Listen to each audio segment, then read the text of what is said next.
Reset in your device Edge 50 Pro. In this video, I'm gonna tell you how you can do it.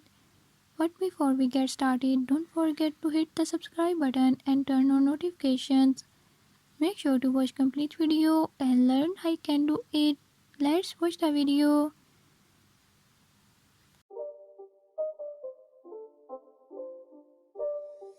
It's not a game, it's a rich thing.